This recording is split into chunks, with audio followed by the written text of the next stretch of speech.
নমস্কাৰ মই এপলিনা টাইবিটলৈ স্বাগতম জনাইছো এই মুহূৰ্তত আন এটা ডাঙৰ খবৰ লৈ আহিছো মিয়াক বাদ দি অসমৰ প্ৰতিগৰাকী খিলঞ্জীয়া লোকে লাভ কৰিব ভূমিৰ পট্টা আজি মুখ্যমন্ত্ৰী ডক্টৰ হিমন্ত বিশ্ব শৰ্মাই পুনৰ মিয়াক হকিয়নি দি ডাঙৰ মন্তব্য কৰিছে বসুন্ধৰা 3.0 আঁচনি শুভাৰম্ভ অনুষ্ঠানতে মুখ্যমন্ত্ৰী গৰাকীয়ে এই ডাঙৰ মন্তব্য কৰিছে আজিৰ দিনটোত বসুন্ধৰা 3.0 মুকলি কৰিছে আৰু আজিৰ দিনটোতে মুখ্যমন্ত্ৰী গৰাকীয়ে লাখ লাখ খিলঞ্জীয়া লোকক ভূমিৰ পট্টা প্ৰদানৰ বাবে ব্যৱস্থা গ্ৰহণ কৰি বহু লোকক ইতিমধ্যে ভূমিৰ পট্টা প্ৰদান কৰিছে আৰু এনে অৱস্থাত এতিয়া পুনৰ মিয়াক হকিয়নি দিছে যে বাংলাদেশৰ পৰা অহা মিয়াক বাদ দি অসমৰ প্ৰতিটো খিলঞ্জীয়া পৰিয়ালকে ভূমিৰ পট্টা প্ৰদান কৰিব ৰাজ্য চৰকাৰে এতিয়াও যিসকল খিলঞ্জীয়া লোকে ভূমিৰ পট্টা লাভ কৰিবলৈ সক্ষম হোৱা নাই তেওঁলোকো কোনো কাৰণত চিন্তা কৰিব নালাগে মুখ্যমন্ত্ৰীৰ ডাঙৰ মন্তব্য ভূমি পট্টা প্ৰদানক লৈছো এই মুহূৰ্তত টাইম 8 বিগ ব্ৰেকিং বাংলাদেশৰ পৰা অহা মিয়াক ভাটি অসমৰ প্ৰতিগৰাকী লোকে ভূমিৰ পট্টা লাভ কৰিবলৈ সক্ষম হ'ব প্ৰতিগৰাকী খিলঞ্জীয়া লোককে ভূমিৰ পট্টা প্ৰদান কৰিব ৰাজ্য চৰকাৰে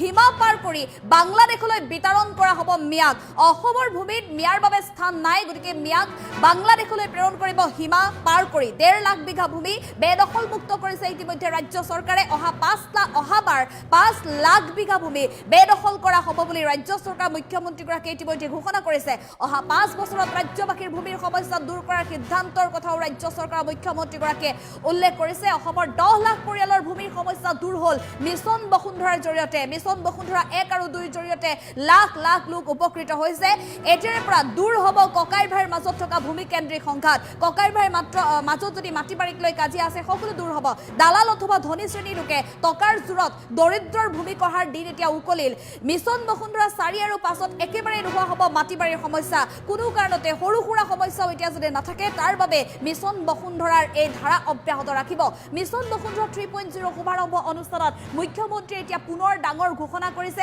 বিশেষকৈ মিয়াক লৈ এতিয়া পুনৰ ডাঙৰ ঘোষণা কৰিছে ৰাজ্য চৰকাৰৰ তৰফৰ পৰা ৰাজ্যৰ জিলা প্ৰশাসনে ইতিমধ্যে উচ্ছেদ অভিযান অব্যাহত ৰাখিছে কোনো কাৰণত যাতে মিয়াই খিলঞ্জীয়াৰ ভূমি দখল কৰিব নোৱাৰে তাৰ বাবে প্ৰশাসনৰ এই উচ্ছেদ অভিযান অব্যাহত আছে আৰু তাৰ সমান্তৰালভাৱে ৰাজ্য চৰকাৰ মিছন বসুন্ধৰাও অব্যাহত আছে মিছন বসুন্ধৰা 1 আৰু 2 জৰিয়তে ৰাজ্যৰ লাখ লাখ লোক উপকৃত হ'ব পাৰিছিলে সকলোৰে মাজত থকা ভূমি কেন্দ্ৰিক যিসমূহ সমস্যা আছিলে ভূমি কেন্দ্ৰিক সমস্যা দূৰ হ'ল মধ্যস্থতাকাৰী মাটিৰ মাজত থকা মাটি ক্ৰয় বিক্ৰয়ত যিসমূহ দালাল থাকে মাটিৰ ক্ৰয় বিক্ৰয়ত থকা সেই মধ্যস্থতাকাৰী এতিয়া নোহোৱা হৈ গ'ল বসুন্ধৰা 1 আৰু 2 জৰিয়তে এতিয়াৰ পৰা মিছন বসুন্ধৰা 3.0 কাৰ্যকৰী হৈছে ৰাজ্যত মিছন বসুন্ধৰা 3.0 জৰিয়তেও ৰাজ্যত আজিৰ দিনটো লাখ লাখ পৰিয়ালে ভূমিৰ অধিকাৰ পাবলৈ সক্ষম হৈছে প্ৰতিটো জাতি জনজাতিৰ লোকে যাতে ভূমিৰ অধিকাৰ লাভ কৰে প্ৰতিগৰাকী খিলঞ্জীয়া লোকৰ ভূমি যাতে সুৰক্ষিত হয় ৰাজ্য চৰকাৰৰ মিছন বসুন্ধৰা অব্যাহত ৰাখিব আৰু সমান্তৰালভাৱে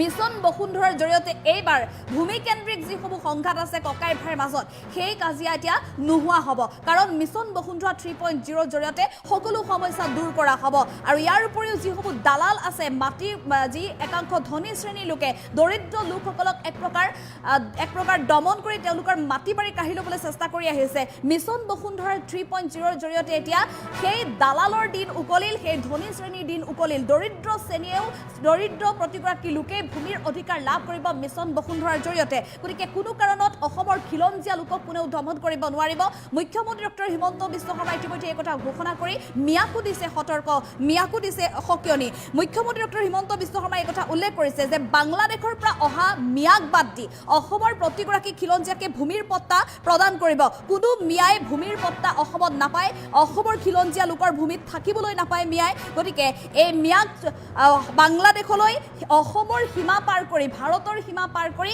খেদাই দিবলৈও সাজু আছে আৰু তাৰ বাবে ৰাজ্য চৰকাৰ উচ্ছেদ অভিযানো অব্যাহত আছে এফালে মুখ্যমন্ত্ৰীগৰাকীয়ে উল্লেখ কৰিছে যিহেতু বিগত বৰ্ষত যি উচ্ছেদ অভিযান চলিছিল ৰাজ্য চৰকাৰ সেই উচ্ছেদ অভিযানৰ জৰিয়তে বৰ্তমান 1.5 লাখৰো অধিক ভূমি বেদখল মুক্ত কৰিবলৈ সক্ষম হ'ল অবৈধ বেদখলকাৰীৰ হাতৰ পৰা আৰু এইবাৰ 5 লাখ ভূমি বেদখল কৰাৰ পৰিকল্পনা বা বেদখল মুক্ত কৰাৰ উদ্দেশ্য হাতত লৈছে ৰাজ্য চৰকাৰৰ তৰফৰ পৰা মুখ্যমন্ত্ৰী ডক্টৰ হিমন্ত বিশ্ব শৰ্মাই সেই কথাও আজিৰ দিনটোত ৰাজহুৱাভাৱে মুখ্যমন্ত্ৰীগৰাকীয়ে উল্লেখ কৰিছে আৰু আগন্তুক বৰ্ষত আগন্তুক 5টা বছৰত ৰাজ্যবাসীৰ মাজত যিসমূহ সৰু সুৰা ভূমিৰ সমস্যা আছে সকলো ভূমিৰ সমস্যা এতিয়া দূৰ কৰিব। মিছন বসুন্ধৰাৰ জৰিয়তে খিলঞ্জীয়া জনজাতীয় লোকসকলক ভূমিৰ পট্টা প্ৰদান কৰাৰ সমান্তৰালভাৱে শেহতীয়াকৈ চাহ শ্ৰমিককো ভূমিৰ পট্টা প্ৰদান কৰা হ'ব। চাহ শ্ৰমিক লোকসকলেও এতিয়া ভূমিৰ গৰাকী হ'ব পাৰিব আৰু যিসমূহ ধৰ্মীয় অনুষ্ঠান আছে শিক্ষানুষ্ঠান আছে প্ৰতিটো অনুষ্ঠানকে ভূমিৰ পট্টা প্ৰদান কৰিছে মিছন বসুন্ধৰা 3.0ৰ জৰিয়তে। আৰু মিছন বসুন্ধৰা 4 আৰু 5 যেতিয়া আহিব সম্পূৰ্ণৰূপে অসমৰ লোকসকলৰ মাজত থকা প্ৰতিগৰাকী খিলঞ্জীয়া লোকৰ মাজত থকা সৰু সুৰা ভূমিৰ সমস্যাও এতিয়া দূৰ কৰিব। কিন্তু ইয়াৰ বাবে মিয়াক অসম আৰু ভাৰতৰ সীমা পাৰ কৰি বাংলাদেশলৈ বিতৰণ কৰা হ'ব। মুখ্যমন্ত্ৰী ডক্টৰ হিমন্ত বিশ্ব শৰ্মাৰ ডাঙৰ মন্তব্য আছে, আমি মুখ্যমন্ত্ৰীগৰাকীৰ মন্তব্য আগবঢ়াবলৈ চেষ্টা কৰিম। 1 বিঘা মাটিৰ কাৰণে আমি মাত্ৰ 500 টকা প্ৰিমিয়ামতে আজি আমি মাটিৰ পট্টা দিছো। বাংলাদেশৰ পৰা অহা মুছলমান কেইটাই মাটিৰ পট্টা পাব নোৱাৰে, বাংলাদেশীয়ে মাটি পাব নোৱাৰে, ভাৰতীয় নাগৰিকে মাটিৰ পট্টা পাব পাৰে। ভূমিৰ কাগজ নথকাৰ কাৰণে পৰিয়ালৰ ভিতৰতে কাজিয়া পেচাল লাগে। একেটা মাকৰ দুটা সন্তানৰ মাজত কেতিয়াবা কাজিয়া লাগি পৰিয়ালবোৰ বিচ্ছেদ হৈ যায় আৰু কেতিয়াবা কিছুমান টকা থকা অথচ যাৰ নৈতিক কম আছে তেওঁলোকে মানুহৰ মাটি আদি দখল কৰাৰ কামতো লাগি গৈছিল। আমি চৰকাৰ গঠন কৰি আৰম্ভ কৰিছিলো মিছন বসুন্ধৰা। বহুত দুখীয়া মানুহক মাটিৰ পট্টা দিলেও টকাৰ অভাৱত তেওঁলোকে মাটিৰ পট্টা ল'ব নোৱাৰিছিল। আজি আমি কিমান টকাত মাটিৰ পট্টা দিছো? 1 বিঘা মাটিৰ কাৰণে আমি মাত্ৰ 500 টকা প্ৰিমিয়ামতে আজি আমি মাটিৰ পট্টা দিছো। যদি খিলঞ্জীয়া মানুহ হয় সকলোতে মাটিৰ পট্টা পাব পাৰে যদি তেওঁলোকে সেই মাটিত ভোগ দখল কৰি আছে। অসমত কোনে মাটিৰ পট্টা পাব নোৱাৰে? অকল মাত্ৰ বাংলাদেশৰ পৰা অহা মুছলমান কেইটাই মাটিৰ পট্টা পাব নোৱাৰে, বাংলাদেশীয়ে মাটি পাব নোৱাৰে, ভাৰতীয় নাগৰিকে মাটিৰ পট্টা পাব পাৰে। এইবোৰ কথা কওঁ কাৰণে মোক দুই এটাই বেয়াও পায়, কিন্তু মোৰ লক্ষ্য হৈছে যে যিমান বাংলাদেশীয়ে অসমৰ মাটি দখল কৰি আছে এটা এটাকৈ খেদিব লাগিব, লাগিলে বাংলাদেশ পাৰ কৰাই দিব লাগিব। যোৱা 5 বছৰত আমি কিমান মাটি মুক্ত কৰিলো? 1.5 লাখ বিঘা। কিমান মাটি মুক্ত কৰিলো ভাবিব এবাৰ। 1 বিঘা 1 বিঘা নহয়, বাংলাদেশীৰ পৰা আমি কিমান মুক্ত কৰিলো? 1.5 লাখ বিঘা। অহাবাৰ কিমান মুক্ত কৰিম? 5 লাখ বিঘা। এইটো হল মোৰ টাৰ্গেট। কিন্তু ইমান ডাঙৰ উচ্ছেদ অভিযানৰ পিছতো খিলঞ্জীয়া লোকসকলক আমি কষ্ট দিয়া নাই। আমাৰ নীতি কি?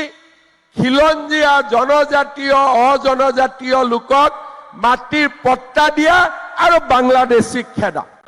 1 বিঘা মাটিৰ কাৰণে আমি মাত্ৰ 500 টকা প্ৰিমিয়ামতে আজি আমি মাটিৰ পট্টা দিছো।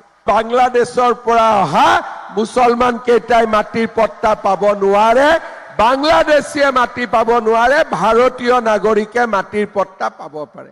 ভূমিৰ কাগজ নথকাৰ কাৰণে পৰিয়ালৰ ভিতৰতে কাজিয়া পেচাল লাগে। একেটা মাকৰ দুটা সন্তানৰ মাজত কেতিয়াবা কাজিয়া লাগি পৰিয়ালবোৰ বিচ্ছেদ হৈ যায় আৰু কেতিয়াবা কিছুমান টকা থকা অথচ যাৰ নৈতিক কম আছে তেওঁলোকে মানুহৰ মাটি আদি দখল কৰাৰ কামতো লাগি গৈছিল। আমি চৰকাৰ গঠন কৰি আৰম্ভ কৰিছিলো মিছন বসুন্ধৰা। বহুত দুখীয়া মানুহক মাটিৰ পট্টা দিলেও টকাৰ অভাৱত তেওঁলোকে মাটিৰ পট্টা ল'ব নোৱাৰিছিল। আজি আমি কিমান টকাত মাটিৰ পট্টা দিছো? 1 বিঘা মাটিৰ কাৰণে আমি মাত্ৰ 500 টকা প্ৰিমিয়ামতে আজি আমি মাটিৰ পট্টা দিছো। যদি খিলঞ্জীয়া মানুহ হয় সকলোতে মাটিৰ পট্টা পাব পাৰে যদি তেওঁলোকে সেই মাটিত ভোগ দখল কৰি আছে। অসমত কোনে মাটিৰ পট্টা পাব নোৱাৰে? অকল মাত্ৰ বাংলাদেশৰ পৰা অহা মুছলমান কেইটাই মাটিৰ পট্টা পাব নোৱাৰে। বাংলাদেশীয়ে মাটি পাব নোৱাৰে, ভাৰতীয় নাগৰিকে মাটিৰ পট্টা পাব পাৰে। এইবোৰ কথা কওঁ কাৰণে মোক দুই এটাই বেয়াও পায়, কিন্তু মোৰ লক্ষ্য হৈছে যে যিমান বাংলাদেশীয়ে অসমৰ মাটি দখল কৰি আছে এটা এটাকৈ খেদিব লাগিব, লাগিলে বাংলাদেশ পাৰ কৰাই দিব লাগিব। যোৱা 5 বছৰত আমি কিমান মাটি মুক্ত কৰিলো? 1.5 লাখ বিঘা। কিমান মাটি মুক্ত কৰিলো ভাবিব এবাৰ। 1 বিঘাত 1 বিঘা নহয়, বাংলাদেশীৰ পৰা আমি কিমান মুক্ত কৰিলো? 1.5 লাখ বিঘা। অহাবাৰ কিমান মুক্ত কৰিম? 5 লাখ বিঘা। এইটো হল মোৰ টাৰ্গেট। কিন্তু ইমান ডাঙৰ উচ্ছেদ অভিযানৰ পিছতো খিলঞ্জীয়া লোকসকলক আমি কষ্ট দিয়া নাই। আমাৰ নীতি কি? খিলঞ্জীয়া জনজাতীয় অজনজাতীয় লোকক মাটিৰ পট্টা দিয়া আৰু বাংলাদেশীক খেদা। 1 বিঘা মাটিৰ কাৰণে আমি মাত্ৰ 500 টকা প্ৰিমিয়ামতে আজি আমি মাটিৰ পট্টা দিছো। বাংলাদেশৰ পৰা অহা মুছলমান কেইটাই মাটিৰ পট্টা পাব নোৱাৰে, বাংলাদেশীয়ে মাটি পাব নোৱাৰে, ভাৰতীয় নাগৰিকে মাটিৰ পট্টা পাব পাৰে। ভূমিৰ কাগজ নথকাৰ কাৰণে পৰিয়ালৰ ভিতৰতে কাজিয়া পেচাল লাগে।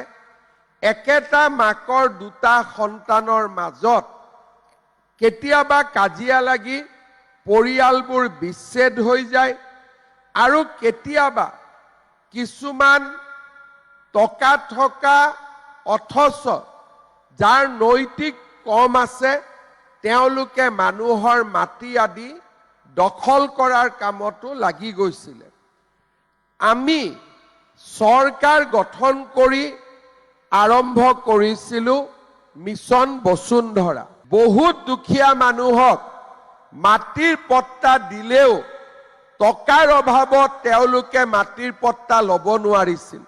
আজি আমি কিমান টকাত মাটিৰ পট্টা দিছো? 1 বিঘা মাটিৰ কাৰণে আমি মাত্ৰ 500 টকা প্ৰিমিয়ামতে আজি আমি মাটিৰ পট্টা দিছো। যদি খিলঞ্জীয়া মানুহ হয় সকলোতে মাটিৰ পট্টা পাব পাৰে যদি তেওঁলোকে সেই মাটিত ভোগ দখল কৰি আছে। অসমত কোনে মাটিৰ পট্টা পাব নোৱাৰে? অকল মাত্ৰ বাংলাদেশৰ পৰা অহা মুছলমান কেইটাই মাটিৰ পট্টা পাব নোৱাৰে, বাংলাদেশীয়ে মাটি পাব নোৱাৰে, ভাৰতীয় নাগৰিকে মাটিৰ পট্টা পাব পাৰে। এইবোৰ কথা কওঁ কাৰণে মোক দুই এটাই বেয়াও পায়, কিন্তু মোৰ লক্ষ্য হৈছে যে যিমান বাংলাদেশীয়ে